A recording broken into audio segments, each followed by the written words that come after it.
Kalau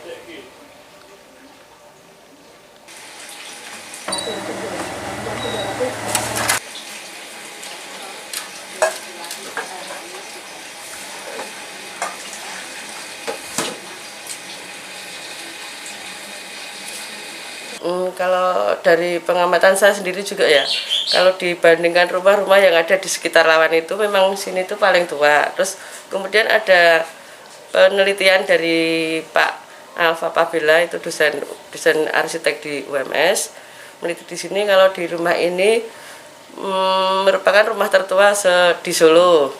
Kalau saya tinggal di sini selama kurang lebih 26 tahun. Dulu ini rumah leluhur ya, istilahnya rumah Mbah Buyut. Terus kemudian karena putranya banyak terus diwaris gitu loh Mas. Terus saya pindah ke sini tahun 96. Bangunan ini sudah pernah dipugar belum, Bu? Kalau dipugar belum, cuman diperbaiki, diganti gendengnya dan apa ya? Dibersihin ini. Apa? Kayu-kayunya kan kotor, dibersihin. Kan dari ini kan dulu ini rumah, depan itu dopo, ini gandok. Terus itu apa ya namanya, saya kurang tahu, ini sentong gitu. Kalau rumah Jawa kan seperti itu.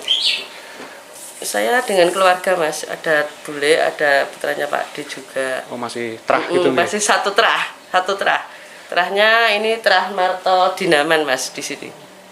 Jadi dulu Mbah Buyutnya Mbah Marto Dinomo.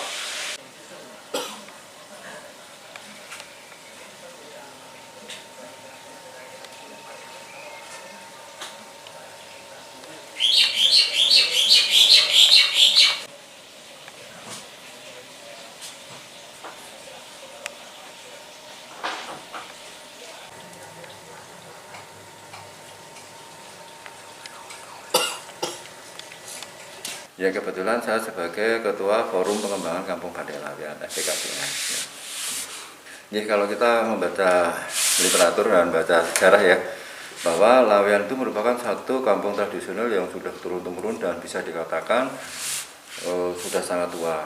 Jadi Laweyan itu merupakan bagian dari Kerajaan Pajang.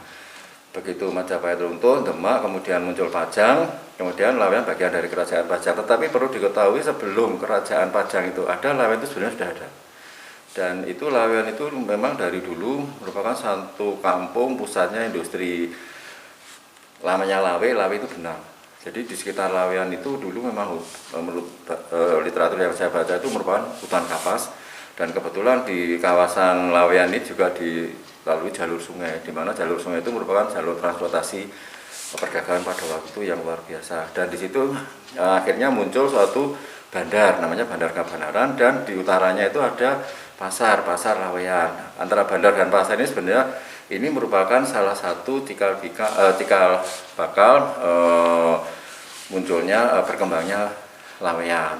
Di samping memang di sana juga ada namanya masjid ya. Di situ juga ada salah satu situs bersejarah, itu Masjid Laweyan.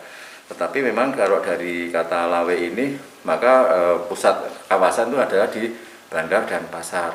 Kemudian pemukimannya juga dimulai dari situ. Biasanya dari situ akhirnya berkembang dan di kawasan tersebut kan muncul rumah-rumah. Tetapi dalam perkembangannya rumah-rumah di Laweyan, karena orang-orang Laweyan juga banyak berinteraksi dengan dunia luar, akhirnya juga rumah itu mengalami perubahan dari sisi gaya arsitekturnya, meskipun pola tata ruangnya itu masih relatif tetap.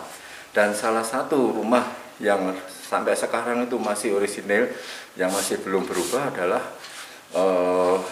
rumah yang ada di tempatnya Ibu Kris ya. Ya itu bisa dikatakan rumah tersebut menurut data yang kami lihat di situ tertera tahun 1700-an, 40-an ya, kurang lebih sekitar itulah.